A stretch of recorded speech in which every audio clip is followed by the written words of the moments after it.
बड़ी माला के साथ में आदरणीय मुख्यमंत्री जी और मंच पर विराजमान अरुण जी भाई साहब, केके जी और मिथिलेश जी और युवा मोर्चा के प्रदेश अध्यक्ष, बड़ी माला के साथ में आप स्वागत करें। युवा मोर्चा के उपाध्यक्ष और मंत्रीगण बाकी लोग अपने स्थान पर रुकें। केवल युवा मोर्चा के उपाध्यक्ष और मंत्रीगण बाकी अपने स्थान पर रुकें।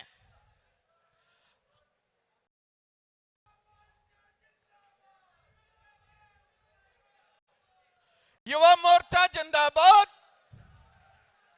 युवा मोर्चा जिंदाबाद, भजनलाल शर्मा जिंदाबाद, भजनलाल शर्मा जिंदाबाद।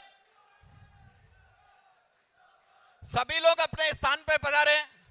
मेरा आग्रह है मंच पे जो खड़े हैं कार्यकर्ता वो सभी अपने स्थान पर पधारे। मैं आग्रह करूंगा प्रदेश मंत्री दिनेश राणा जी से कि आप अपना धनुष लेकर पधारे हैं, एक बार स्वागत करें।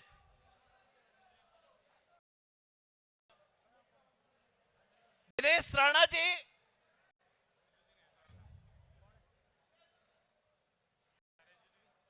दिनेश राणा जी, मैं आग्रह करूंगा एक बड़ी तस्वीर के साथ में आदरणीय मुख्यमंत्री जी का स्वागत करेंगे। सभी प्रवक्तागण, कार्यालय प्रभारी, सह प्रभारी और सभी बैठे हमारे प्रदेश के पदाधिकारीगण जो स्वयं पीछे रह गए हैं, जो प्रवक्ता और कार्यालय प्रभारी और सह प्रभारी। दिनेश जी राणा एक बार आगे पधार जाएं पहले। युवा मोर्चा जिंदाबाद, युवा मोर्चा जिंदाबाद। भारत माता की, भारत माता की, भारत माता की। नरेंद्र मोदी जिंदाबाद, नरेंद्र मोदी जिंदाबाद, नरेंद्र मोदी जिंदाबाद। भजनलाल शर्मा जिंदाबाद, भजनलाल शर्मा जिंदाबाद।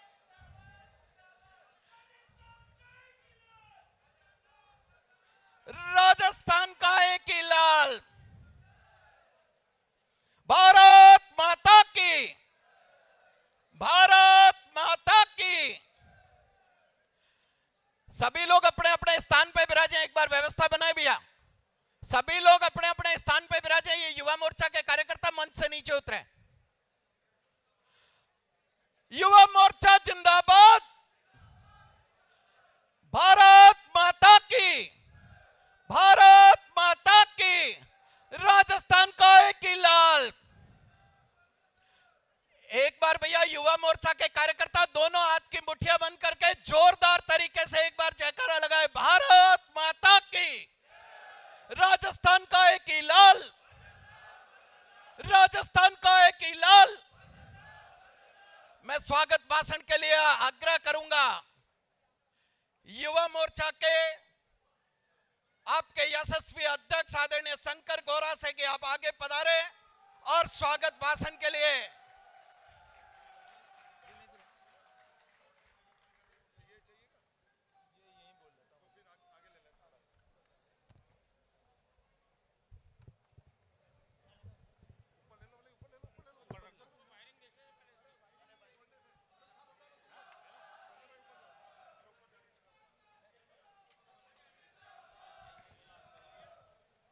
बोलो भारत माता की, भारत माता की।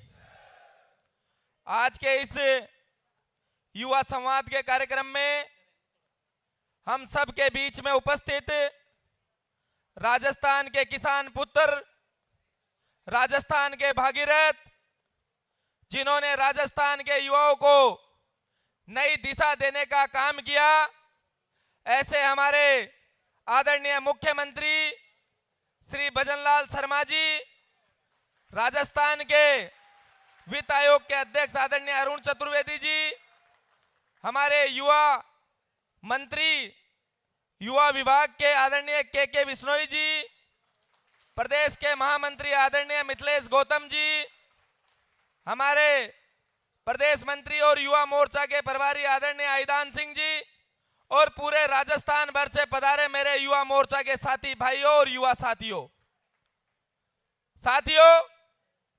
ये हमारे आदरणीय मुख्यमंत्री जी का प्रेम है। 2 दिन पहले जब हमने निवेदन किया तो इन्होंने कहा बुला लीजिए राजस्थान के युवाओं को और इस राजस्थान के मुख्यमंत्री के आवास पर बुलाइए। माननीय मुख्यमंत्री जी, मैं लंबी चौड़ी बातें नहीं करूंगा, कुछ जो नवाचार जो कुछ युवाओं के लिए आपने काम किया उसकी मैं बातचीत करूंगा। साथियों, हमारी सरकार से पहले कांग्रेस की गहलोत की सरकार थी और उस सरकार में लगातार 18 पेपर लीक करने का काम उस सरकार ने किया। युवाओं के भविष्य को बर्बाद करने का काम उस सरकार ने किया। हम जानते हैं कि हम ग्रामीण परिवेश से आते हैं, गरीब के बेटे हैं, किसान के बेटे हैं, मजदूर के बेटे हैं। कोई बूढ़ी माँ अपने उधार के पैसे लाके अपने बच्चों को कोचिंग में भेजने का काम करती है और जयपुर जैसे शहर में हजारों रुपए खर्च करके वो बच्चा पढ़ाई के लिए प्रयास करता है। जब वो नौकरी लग जाता है और जब एक किसान का बेटा भी इसी प्रोसेस से उधार पैसे लेके उसका पिताजी पूरे दिन रात खेत में मेहनत करता है, डेयरी पे दूध बेचकर अपने बच्चों को पढ़ाने के लिए भेजते हैं। और कांग्रेस की सरकार ने क्या किया? उनके सपनों को बेचने का काम किया, उनके सपनों को बर्बाद करने का काम किया। मैं धन्यवाद देना चाहूंगा यशस्वी मुख्यमंत्री जी, आपने जिस दिन राजस्थान के मुख्यमंत्री के रूप में शपथ ली उसी दिन आपने एसआईटी बनाकर राजस्थान के युवाओं के भविष्य के बचाने का काम किया। आपने राजस्थान की उस बूढ़ी मां के आंसू पहुंचने का काम किया। मैं आपको उसके लिए धन्यवाद देना चाहूंगा, पूरे राजस्थान के युवाओं के लिए बधाई देना चाहूंगा। और राजस्थान के युवाओं के दिलों में अगर कोई राज करने का काम करते हैं तो आप मुख्यमंत्री जी राजस्थान के युवाओं के दिलों में राज करने का काम करते हैं। मैं छात्र राजनीति से आया, राजस्थान विश्वविद्यालय का छात्र संघ का चुनाव लड़ा, अनेकों आंदोलनों प्रदर्शनों में मैंने काम किया। मुख्यमंत्री जी, हम देखा करते थे पिछली सरकार में रोजाना परीक्षाओं की तिथि को आगे बढ़ाने के लिए लेकर प्रदर्शन हुआ करते थे। कई बार तो जो परीक्षा के पेपर लेने की तिथियां एक दिन में 3 पेपर कर देते थे और राजस्थान के हर जगह पे युवा आंदोलन करते थे, कभी परीक्षाओं की तिथि आगे बढ़ाने के लिए, कभी परीक्षाओं की तिथि को पीछे करने के लिए। आपने राजस्थान में भर्ती कैलेंडर लागू करके यह साबित कर दिया कि राजस्थान के युवाओं का कोई सच्चा हितैषी है। मुझे पता है बहुत दृढ़ निश्चय करना पड़ता है। एक दिन में युवा दिवस के दिन हम बात नहीं करते सिर्फ युवाओं की, युवा दिवस के दिन आपने 1 लाख से अधिक भर्तियां निकालकर कौन सी परीक्षा किस तारीख को लगेगी यह भी आपने बताने का काम आदरणीय मुख्यमंत्री जी किया है। आदरणीय मुख्यमंत्री, आप सभी लोग पधारे हैं। सबसे पहले तो मैं सभी युवाओं का मेरे निवास पर आने पर हार्दिक स्वागत करता हूं।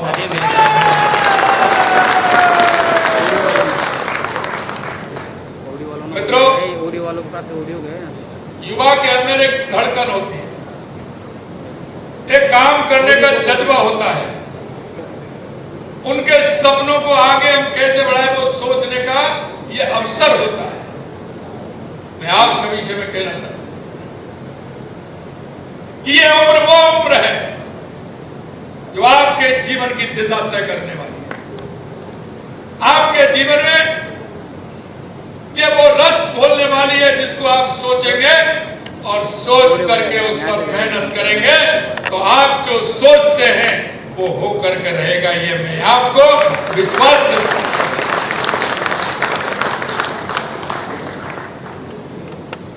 मेरे युवा भाई और बहनों,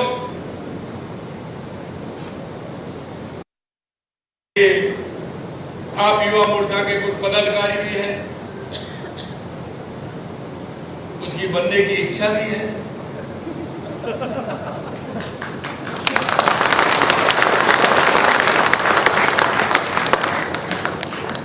कुछ आगे अपना भविष्य भी तय करने की सोच रहे होंगे।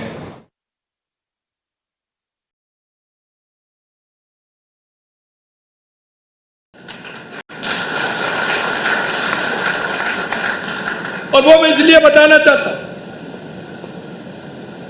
कि आज जब मैं युवा को देखता हूं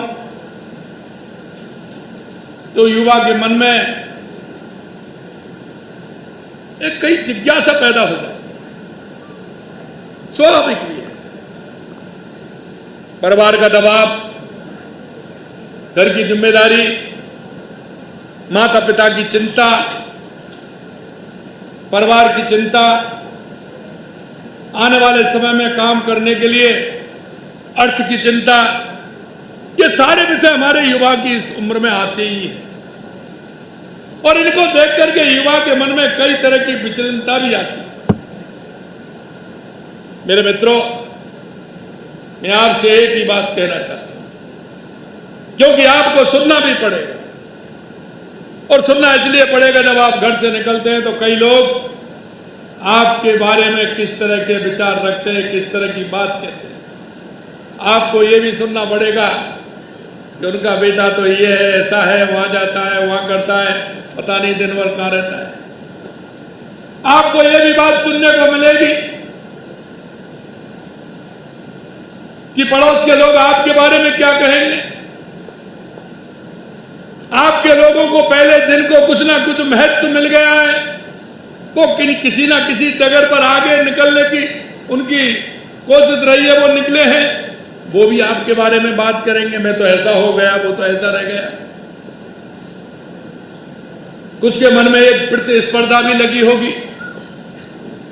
मित्रों, ये आप निश्चित मान लीजिए, आप उस जिज्ञासा के अंदर तो हैं, लेकिन आपके पीछे जो युवा आने वाला है वो आपको देख भी रहे हैं, वो आपका अनुसरण भी करना चाहते हैं। मैं आपसे एक ही बात कहूंगा, मन में दृढ़ इच्छा शक्ति हो, काम करने का भाव हो, जनता के प्रति संवेदनाएं हो, आपको कोई नहीं रोक सकता। मैं ये दावे के साथ,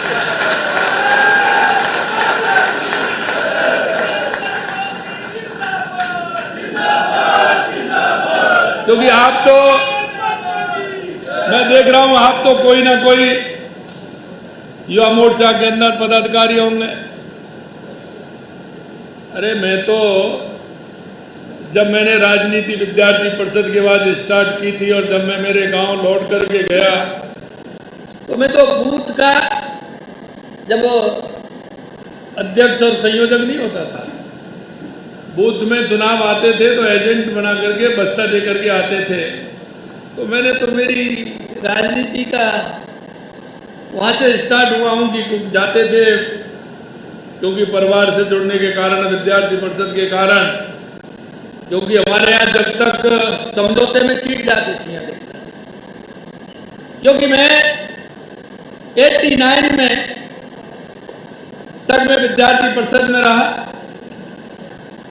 उसके बाद 90 में मैं युवा मोर्चे का मंडल अध्यक्ष बना। तो उस समय हमारे यहाँ जो समझौता होता था, 93 में पहली बार भारतीय जनता पार्टी ने हमारे उस क्षेत्र में विधायक का चुनाव लड़ा था। भारतीय जनता पार्टी लोकसभा का हम लड़ते थे, लेकिन विधानसभा में समझौते में जाते थे। लेकिन हम उस समझौते वाले के लिए उतना ही काम करते थे जितना पार्टी के अंदर काम करते हैं। तो जब हम काम करते थे, जब हम काम करते हैं तो पार्टी का तो काम होता है और व्यक्ति की पहचान बनती है। और मेरे मन में आज भी तड़प है, वो आज आपके में नहीं रहे, वो बात भी मैं आपसे कहूंगा। और ये जीवन में तड़प आपके मन में रहेगी, और वो तड़प यह है कि मैं सोचता हूं कि जरा उस समय भी थोड़ी और मेहनत कर लेता तो और अच्छा रहता। क्योंकि वो मेरी मेहनत जो मैंने युवा मोर्चा के अंदर एक मंडल अध्यक्ष के रूप में, एक जिला मंत्री के रूप में, जिला उपाध्यक्ष के रूप में, जिला महामंत्री के रूप में और 3 बार जिला अध्यक्ष युवा मोर्चा के रूप में जो मैंने काम किया,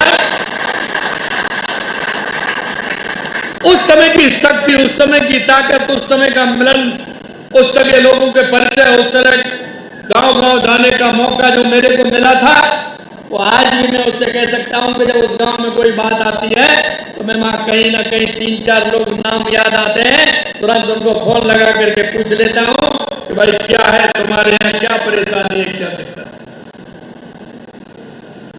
या मन के अंदर तड़पन होनी चाहिए कि मैं आज कितने लोगों से मैं आज कितने लोगों के दुख में सुख में शामिल हुआ, क्योंकि यह उम्र ऐसी होती है तो लोगों का आशीर्वाद भी मिलता है।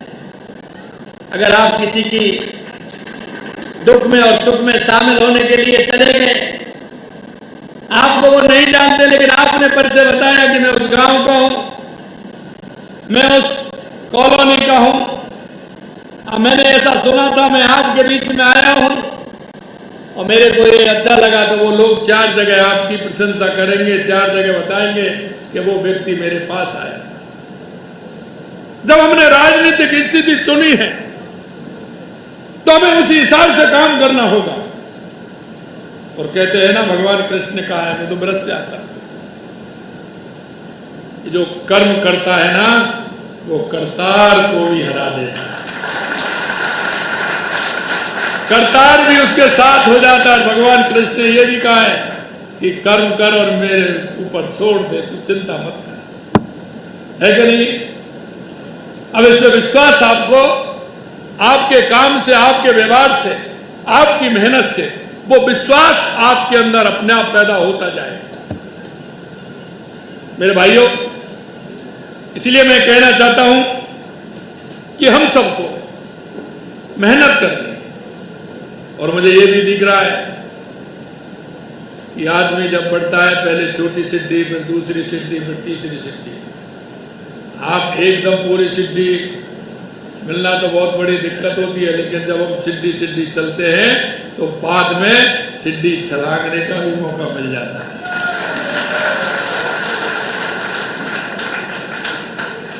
और आपकी सिद्धि आने वाली है कुछ महीनों के बाद में।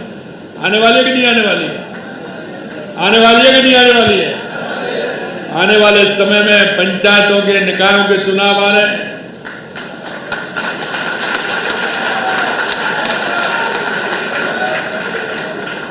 लेकिन उसमें आपके काम की भी पहचान होगी, सिर्फ शकल की पहचान नहीं होगी भैया। हम समझ रहे हो ना? उसमें आपके काम की भी पहचान होगी। आपके अंदर वो विश्वास होना चाहिए। लोग आगे से कहें कि इसके मन में काम करने की तड़पन है, ये युवा है, ये आना चाहता है, तो वैसे ही आपका काम आधा हो जाता है। मैं सिर्फ आपको एक ही विश्वास दिला सकता हूं मेरे भाई और बहनों, जिस दिन से हमारी सरकार आई है, 15 दिसंबर 2023 को हमने शपथ ली थी, उसी दिन से जो युवाओं की तड़पन है उसके लिए हमने काम किया है। हम चाहते हैं, क्योंकि हम राष्ट्र प्रथम वाले लोग हैं, कि पहले राष्ट्र, उसके बाद पार्टी और अपना व्यक्तिगत तीसरे नंबर पर आता है। और जब हम ये सोचते हैं तो हमें कई बातों पर विचार करना पड़ेगा, हमें सोचना पड़ेगा। मेरे युवा साथियों, मैं आपसे कहना चाहता हूं, हम नहीं सोचेंगे तो कौन सोचेगा? युवा का पहला है, आपने देखा आजादी की लड़ाई में, चाहे भगत सिंह हो, चंद्रशेखर आजाद हो, उन्होंने कितनी उम्र में राष्ट्र के प्रति समर्पित होकर के इस देश को स्वतंत्रता दिलाने का काम किया था। हमें युवाओं को भी पढ़ना चाहिए, हमें राम प्रसाद बिस्मिल को पढ़ना चाहिए, चंद्रशेखर आजाद को पढ़ना चाहिए, भगत सिंह जी को पढ़ना चाहिए। ऐसे हमारे जिन्होंने आजादी की लड़ाई के लिए जितना काम किया, उनको भी हमें कभी कभी पढ़ना चाहिए। एक आपका अध्ययन आवश्यक है। अध्ययन से हमें एक मार्ग प्रशस्त होता है, अध्ययन से हमें बोलने के लिए मटेरियल भी मिलता है, अध्ययन से हमें अनुभूति भी होती है। क्योंकि व्यक्ति को अनुभूति 3 प्रकार से होती है। वो 3 प्रकार से जो अनुभूति होती है वो हमें भी ध्यान रखना है। अनुभूति होती है, एक देखने से, किसी को देखते हैं, एक सुनने से, कि हम किसी के द्वारा कुछ सुनते हैं, और एक होती है पढ़ने से। अगर हम किसी के बारे में पढ़ते हैं तो हमें उसके बारे में अनुभूति होती है, देखते हैं तो होती है और सुनते हैं तो होती है। हमें सुनना भी है, हमें पढ़ना भी है, हमें देखना भी है, और हमने देखना क्या है ये आपको तय करना है। हमें देखना वो नहीं है जो जिन लोगों ने 70 साल से दिखा रहे हैं, हमें वो देखना है जो हमारे राष्ट्र के हित में है, हमारे समाज के हित में, हमारे युवाओं के हित में, वो हमें देखना है।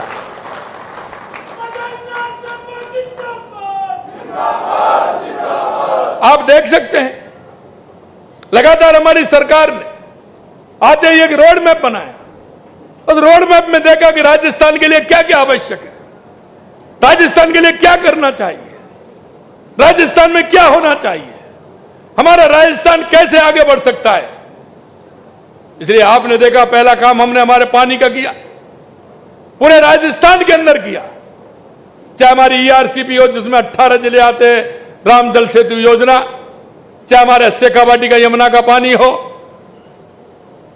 यमुना का पानी आप देख रहे हो, हमारा एमओयू हो गया, हमारी उसकी डीपीआर भी बन गई। आने वाले समय में उसका उद्घाटन भी होगा, पाइपलाइन से पानी भी आएगा।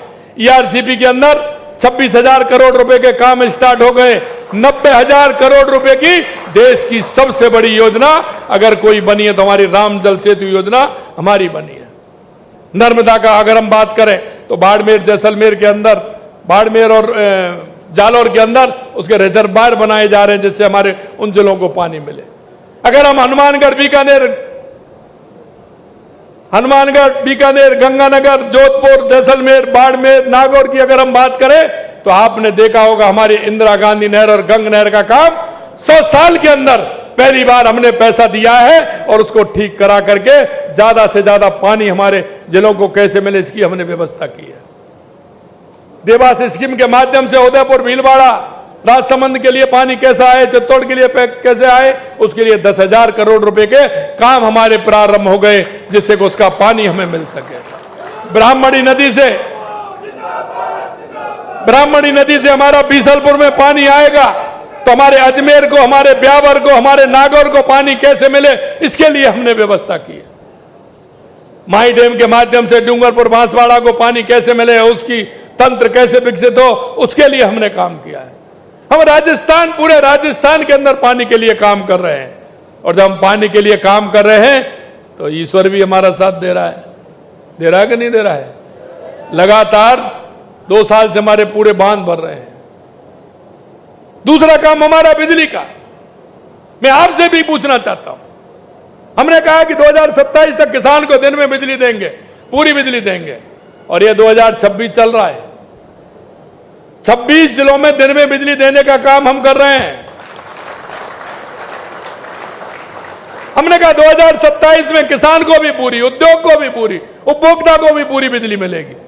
और आप कहीं कोई आंधी आ जाती है, कोई दिक्कत, लोकल दिक्कत हो जाएगी, वो तो कह नहीं सकता, लेकिन सभी जिलों में पूरी तरह से बिजली मिल रही है, ये आप सभी ने देखा भी होगा। हम वो नहीं है जो सिर्फ वायदे करें। कांग्रेस ने दशकों तक कभी यमुना का पानी लाने की बात करते थे, कभी ईआरसीबी की बात करते थे, कभी नर्मदा की बात करते, कभी उसकी बात करते थे। नर्मदा में तो उनका कोई नहीं है। 2003 में माननीय हमारे प्रधानमंत्री जब वहां मुख्यमंत्री थे, राजस्थान से किसी ने डिमांड नहीं की थी, उन्होंने आगे चल करके नर्मदा का पानी हमारे राजस्थान को दिया था। मैं उनको बहुत बहुत धन्यवाद और साधुवाद देना चाहता हूं। मित्रों, ऐसा नहीं है, हम उसके लिए भी काम कर रहे हैं। तीसरा हमारे युवाओं का सवाल था। युवाओं को आपने देखा, हमने 9 लाख करोड़ रुपए के एमओयू किए, 35 लाख करोड़ के, और 9 लाख करोड़ के जमीन पर उतर गए। छोटे छोटे उद्योगों के लिए हमने युवाओं को युवा नीति बनाई है। हमने वायदा किया था 4 लाख सरकारी नौकरी देंगे, 6 लाख प्राइवेट में जॉब देंगे, और आपने देखा है कि लगातार हम 1,25,000 नियुक्ति पत्र हमारी सरकार ने दिए। 1,25,000, 1,35,000 हमारे प्रक्रियाधीन चल रहे हैं। 1.25 लाख का मैंने 12 जनवरी स्वामी विवेकानंद जी की जयंती को 1,25,000 का हमने कैलेंडर निकाल दिया, और आप देख रहे हैं उसमें आरएएस के पेपर तो अभी डेट निकल गई, उनको भी काम पूरा हो रहा है, वो भी कर रहे हैं। आने वाले अगले महीने में हम कुछ नियुक्ति पत्र भी देने वाले हैं। आपने देखा है कि पेपर लीक की किस तरह की स्थिति थी। लगभग 400 से